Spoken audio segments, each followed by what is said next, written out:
بعد أعوذ بالله من الشيطان الرجيم alhamdulillahi rabbil alamin mbokk yi maa ngi leen di wax asalaamualeykum wa rahmatullah ginnaaw bi ma leen nuyoo kenn ku ci nekk ci turam ak ci santam maa ngi leen di ñaanal ba tey tamit di dellu di sàkku si yéen ñaan di ñaanal képp koo xamante ni waxtu bi ñuy wax ak yéen mu ngi ko fekk ci xat-xat wala mu ngi ko fekk ci problème mu àdduna ñu ngi koy ñaanal yàlla buur bi moom mi nga xamante ni moom mooy faj bépp xat-xat yàlla neen ko yàlla saafaraal ñu ngi dellu tamit ba tey di wax inna lillahi wa inna ilayhi raji'un di ñaanal bépp waaye daw mu jullit bu jiitu ci këru dëgg ga yal na leen yàlla yërëm te jéggal leen te xaar leen janatul firdaws mbokk yi comme ni ngeen ko xamee nag dañ leen indiwaatal li nga xamante ni mooy seen thème de la semaine fas yéene indi benn sujet bu bees fas yéene koo traité xëy na nag du nekk sax sujet boo xamante ni sujet bu gudd la ndaxte jotoon nañu wax ci li nga xamante ni mooy la communication ndax la communication nekk na li nga xamante ni comme ni ma koy waxee rek nit ki daf ko war a jàng kon ñu bëggoon dénkaane bëggoon waxante rek li nga xamante ni mooy xamal ni ngay waxee te xamal waxin ndax wax bari na lu muy defar waaye bari na lu muy yàq te tey dañu gis benn agressivité verbale boo xamante ni dafa bari ci li nga xamante ni mooy doomu aadama yi muy ci kër yi muy ci télé yi muy ci média yi muy partout nit ñi amuñu éducation waxin ñu gis li nga xam ne tey dem na sax ba ñu tuddee ko violence verbale ci li nga xam ne mooy en méthode judiciaire juridique ñu di koy violence verbale mu bari nag lool ci néegu sëy yi frankulaay fa nag toog fa nga gis ay nit di sëy lu yàgg waaye am na ci kenn koo xamante ni dem na ba xol bi mënatul xol bi nangootul xol bi mënatul dékku dara te bu ñu xoolee wala ñu càmbar wala ñu laajte day faral ne lim ma wax ba tey mënatuma ko supporter lim ma wax ba tey mënuma koo muñal lim ma wax ba tey mënumaa giif ci sëy bi te bu ma sañoon sax duma nekk ci sëy bi ndax benn kàddu goo xamante ni ñaaw na wala salte na ba tax nit ki dem ba mënatul dékku dara kon loolu la ñuy wax violence verbale la violence verbale du dalul ay kàddu yu ñaaw tey ngay xuloog nit yëkkati lu ñaaw teg ko ci deram wala tey jotewoo ak nit dara sax ngay commentaire wax gis nga nit ki neexu la dugg la safu la nga wax ci moom lu bon man dama wax ne àdduna bi ak ni mu yaatu Masamba neexu la demal ci ma Demba nit ki neexu la yow demandé woo pour gis ko wala demandé woo pour mu gis la amaana yàlla dafa dogal ngeen bokk kër wala ngeen bokk koñ wala ngeen bokk liggéeyuwaay wala ngeen daje ca marché ba wala ngeen daje fu mu mën a doon nit ki rafetalal sa nekkin amal yar ci ni ngay nekkee ak nit ñi parce que doomu aadama bi xamoo ëllëg ci biir ci kan ngay am soxla mu mën laa jàppale wala mu mën laa dimbali nit jël na nit noonoo nit di wax ci moom lu bon guddeeg bëccëg suba ngoon bés jot yàlla dogal nga am ca nit kooku soxla te pourtant lu ne wax nga ko nag mu yegg ci moom ba mu yëg ko waaye teewul boo ñëwee mu daal di lay gën a yor xelu maturité fajal la sa soxla fajal la sa aajo kon violence verbale boobu dafa jot suñu société ñu ku nekk jéem a yaraat sa bopp ndax wax dañuy wax ni bal la bu xasee ba génn rek day jam kon balaa muy génn nañ koy jël di ko tàggat di ko wëndeel suñu gémmiñ gi juróom-ñaari yoon xool ndax li ñuy wax jar naa wax ak jarul wax ndax am na koo xamante ni buy wax du xalaat day wax ba pare soog a xalaat te loolu c'est trop tard ndax wax bi bu xasee ba génn nga bëgg koo rëccamtiku dootoo ko jot te mënoo koo delloo ginnaaw kon loolu balaa muy am jéemal xool bu baax li ngay génne sa gémmiñ gi boo ko génnee yan ravage la mën a def wala yan conséquence la mën a def ndax tey doomu aadama bi di nga nekk ak sax say doom yooyu jur tey nga ñaaw làmmiñ wala nga gaaw a saaga wala nga mën a wax nit lu bon nga dëkkee ko ci ñoom ba yàq seen àdduna ñu màgg nekk ay nit yoo xamante ni tey wax yu bon yooyu nga doon dëkkal ci seen nopp yi dem na ba amuñu valeur sax nawuñu seen bopp parce que yow yaay ji am na wax yu bon yoo xamante ni tey dëkkaloon ko seen nopp day dem ba tey bu leen ko keneen waxee du leen saf bu ko defee ñun ne dafa ñàkk jom ngeen baal ma ci wax ji waaye ñàkk jom boobu waajur bee ko installé ci doomam wala tey nit ki nga manqué sa bopp respect manqué sa bopp respect du dul tey loo xam ne bëggoo ko la ko def wala bëggoo ko la ko wax nga di ko wax nit wala nga di ko wax def nit ndax tey balaa ñuy wax violence conjugale violence verbale moo jiitu ndax tey koo fi saaga mu fayu comme ni ma koy waxee kon yaa saaga sa bopp ndax yonent bi sallallahu alayhi wa sallam ay nit newoon na nit ñi bu leen saaga seen yaay am ko ne ci saxaaba yi waaye nit nu muy saaga yàkkaarloog yaayam di ko saaga mu ne ko saaga sa yaay du dara du nga jàkkaarloog nit ki ngeen xuloo wala ngeen jotee li mu wax neexu la nga saaga ko boo ko saagaa day fayu kon bu fekkente ne dangaa saaga yaay mu saaga sa yaay kon yaa saagalu sa yaay kon loolu yëpp ay wax la rek pour nit ki ngay xam ni lépp li nga xamante ni tey yaa ngi koy wax rek day fekk ni yow yaa ko sabablu. ndax boo demee tey ba nit ki sañ a jël benn kàddu bi teg ko ci sa kaw wala nit ki sañ a jël benn wax bi teg ko ci sa kaw parce que xëy na yow yaa commencé discussion boo xamante ni moom moo mënee foofu wax bu naree am werante sax tëj ko rawatina nag ci waaye dencante yi.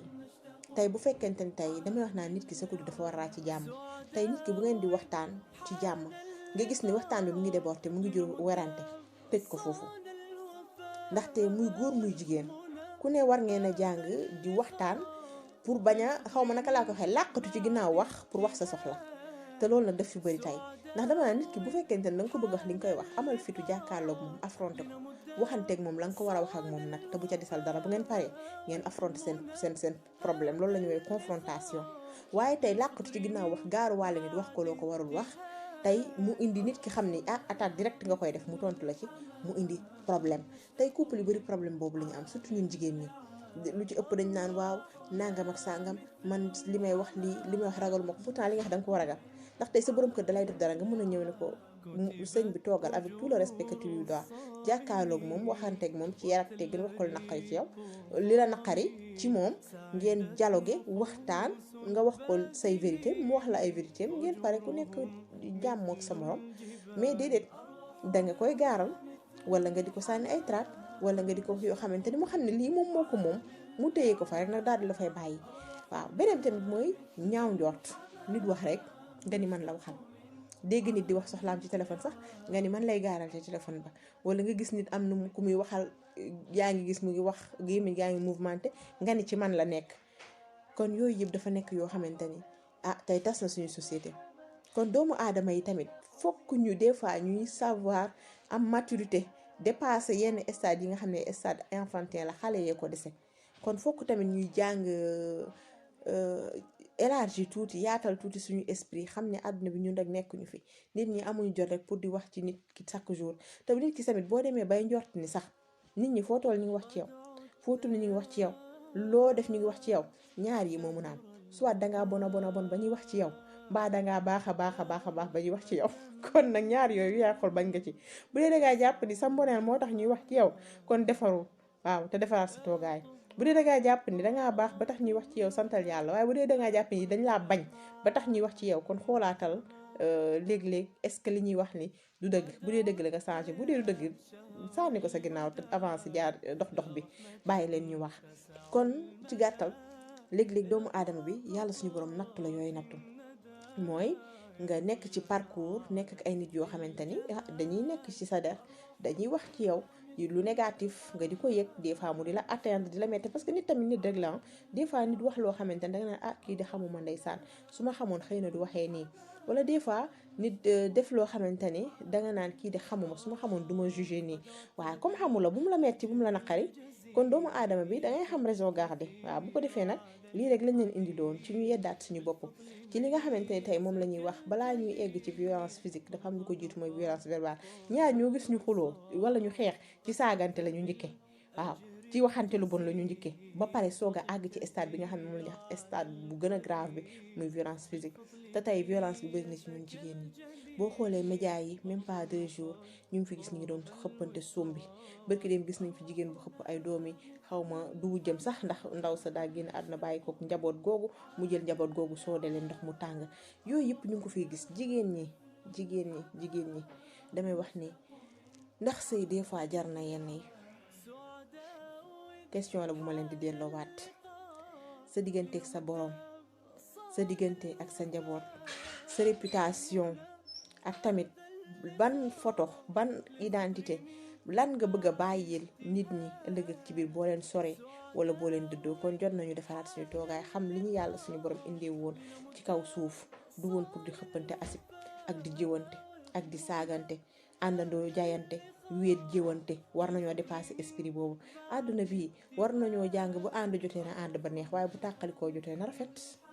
rafet parce que gis nga nit ñi tey jii dañuy ànd muy neex à un certain moment ci àdduna tàqalikoo day am par force nag. waaw ñaari tàqalikoo day am ba ñett bi ci jiitu dañ naan tàqalikoo boo xamante ni day rafet soit doomu aadama bi yàlla dogal mu tukki mbaa nga tukki seen ay lien dagg te léegi loolu yëpp sax daq na ndax WhatsApp baa ngi fi ñoom seen mbaa yàlla dogal ngeen génn àdduna kenn ci génn àdduna tàqalikoo ba am wala yàlla dogal seen yoon yi àndatul parce que gis nga nag ay doomu aadama des fois di ngeen dem ba nga xamante ni di ngeen di ànd ngeen nekk ay xarit bokkoon classe bokkoon école ngeen màgg dem tey yow dem nga ba tànn par exemple nekk nit bi nga xamante ni da nga religieux da ngay dund sa diine yow nga passé stade boobu bàyyi fa xarit yooyu jàll ci loolu xarit yooyu parce que souvent dañuy gis ni ñi nekkul ci diine ji dañuy bëgg di la xëcc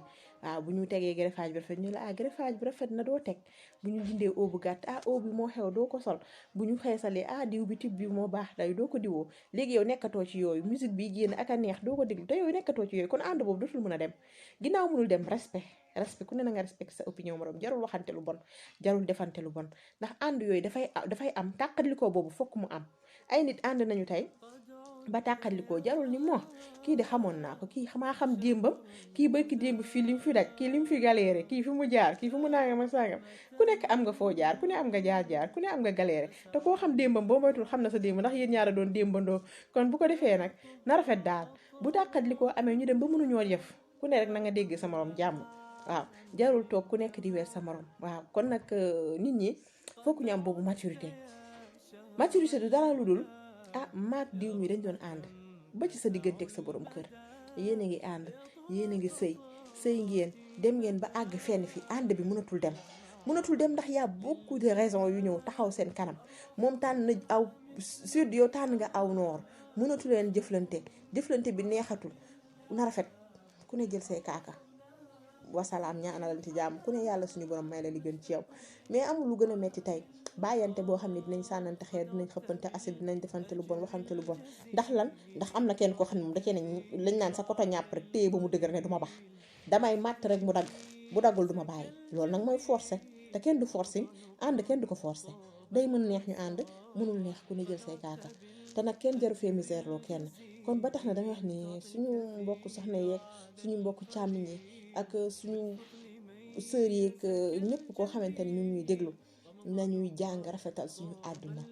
àdduna fi dafay jeex gis nga dund gi dara gënu koo simple ci boo bëggee nag mu simple tey ñaar yi yonent bi sallallahu alayhi wa sallam bi ko saxaaba bi laajee ana nan laay def pour yàlla bëgg ma ak ana nan laay def pour nit ñi bëgg ma daf ko ne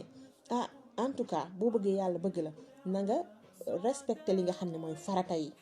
te bàyyi bàkkaar yi naam bàkkaar yu ndaw yi doo ci mucc waaye moytu bàkkaar yu mag yi yàlla dana la bëgg ngir nit ñi bëgg la na nga bàyyi nit ñi seen der yàbbi ko bul wax ci ñoom lu ñaaw sa bët bi teggi ko ci seen alal bu leen ñee loolu boo ko defee nit ñi bëgg la gis nga nit ñi bu fekkente ni bàyyi nga seen der tegoo leen bët iñaanee woo leen soxoroo woo leen jàmm rek ngay am ak ñoom waaw te nag gis nga nag wóolu yàlla dafa bokk ci li nga am yàlla moom la may nga doyloo ko fier ci te di ko damoo xam ni yàlla yow lii ba muy séddale lii la sédd waaye bu fekkente ni danga jàpp ni nit kii am lii yow yaa ko waroon am wala nit kii li mu am mérito woo ko wala nit ki fii mu toog mérito woo ko wala nit ki nii mu mel tey tax melu ko ndax démb fi la doon torox sama kanam ma di ko gis kon tey waruma romb dépassé ma ëppale ma kooku sa xol dafa nar a tàng te li nga bëgg doo ko am te di nga dëkk ci détresse ak dépression te doo am lu ko faj te loolu nag dara jaru ko fi dund gi dafa neex dañ ko neexal jàmm ak a neex yàlla bu la mayee santé may la looy def ci sa cin may la sa ay sagar yoo xamante ne bu setee nga sol ko amoo ku lay fitnaal amoo ku lay geer amoo ku lay teg fitna lu tax mënoo dund sa dund lu tax sa dund war a dépendre ci doomu aadama yi pour mu neex ak pour mu naqari li benn philosophe yi doon wax dafa ne gis nga doomu aadama chacun est maître de sa vie kenn ku nekk sa dund gii yow yaa ko moom te yaa koy doxal ci naan mooy sa naqar ak sa bànneex ci yow la dépendre nga naqari sa àdduna ci yow la dépendre tamit nga neexal sa àdduna ndax tey boo jëlee sa bët bi teg ko ci deru nit ñi wala teg ko ci kaw nit ñi lu nekk nga wax ci nit ñi di lijjanti Fatima Zahra lu mu lekk wala ma Samba wala ma Demba lu mu naan wala lu mu sol waaw ndax tey bu ñu gisee nii lu bari ci nit ñi li tax ñu sonn mooy lu ci ëpp ci nit ñi dañuy fàtte seen bopp di lijjanti ay bàkkaari jàmbur dañuy fàtte seen bopp di lijjanti ay problème u jàmbur dañuy fàtte seen jukko yu ñaaw di tudd jukko yu ñaawu jàmbur fàtte seen ay musibay bopp di tudd jukko musibay jàmbur te pourtant de li ma naan loo jàmbat ci ma Samba wala ma Demba ci bon gu mu bon mbaa nu mu mel yow boo moytul 90% mu nga ca yow kon balaa ngay lijjanti problème u jàmbur tee ngaa xool sa bopp tee ngaa xool yow ni nga mel ndax yàlla suñu borom loolu la sant tee ngaa xool yow ci li nga nekk ndax lu baax la tey ngaa xool yow nooy def pour purifier sa âme, nooy def pour purifier sa jikko, nooy def pour baax, nooy def pour am jikko yu rafet, nooy def pour mën a dox ci li nga xamante ni tey mooy mission bi la fi yàlla suñu borom sant. ndax tey doomu aadama bi da nga judd ñëw ci mission bi mooy lan mooy jaamu yàlla, ndax yàlla suñu borom moo ñu bind nit, ndax yàlla suñu borom moo ne dafa sàkk nit ak jinne lu dul ngir ñu jaamu ko. kon ginnaaw yàlla daf ñu sàkk ci benn objectif mooy ngir ñu jaamu ko. kon ndax wax dëgg yàlla suñu borom mi ngi naan wa maa xalaqatul insa wal jinni illaa liya'buduun. kon bu fekkente ne yàlla daf ñu bind rek pour ñu jaamu ko, kon war nañoo xam jaamu googu mooy lan. kenn amul jot kon pour toog di yàqante. ñu jéem a defar suñu jukko, jéem a xam ne comme ni ma koy waxee weeru koor baa ngi nii di jeex, bu ñu jàpp ne rek jeex na dañ ci def fi war a yem. kon war nañoo fexe yar suñu làmmiñ yi, yar suñu bët yi, yar li nga xamante ne mooy suñu comportement. ndax tey ñu bari ñu ngi toog seen kër demuñu dikkuñu, waaw te naan man jëwuma, aw ma xarit, aw ma ànd ndax dew ma dikkuma, fekk na boobu audio whatsapp yeeg téléphone bi ca la ñuy yendu di jëw suba ba ngoon jot. loolu nag damay wax ni gis nga doomu àdduna à un certain moment yow yaay décider sa dund bii. ñëpp ñi nga xam ne dañ koy intoxiqué, xarit yi nga am ñu lay influence ci jëw wala di la influence ci fen wala di la influence ci lu bon, yaa mën a rayee leen teg leen de côté te xam ne dund gii boo deewee nag sa biir bàmmeel kenn du la fa wéttali. te ginnaaw kenn du la fa wéttali, kenn du ñëw di la wax kaay ma fayal la facture électricité wala kaay ma may la tuuti lumière. jéemal na nga nekk le maître de ta vie. ndax nit ñi boo leen rusee baa nga ragal leen ba tax nga tayal sa dund gii, ëllëg ak ci biir di nga bëgg ku la wallu mu tëla. kon ci gàttal loolu rek la ñu leen indiloon tey di leen wax asalaamaaleykum wa rahmatullah ak seen yeneen émission. bu leen fàtte nag abonné suñu page Facebook bi ak suñu canal YouTube ak suñu page Instagram. di nuyu tamit waa groupe néegu sëy bu baax a baax, néegu sëy conseil conjugal. di nuyu waa jàppante yàlla tax, di nuyu sama coéquipière yi nga xamante ni ñoom lay àndal ci liggéey bi, di leen jaajëfal bu baax a baax. di leen wax asalaamaaleykum wa rahmatullah ak seen yeneen émission.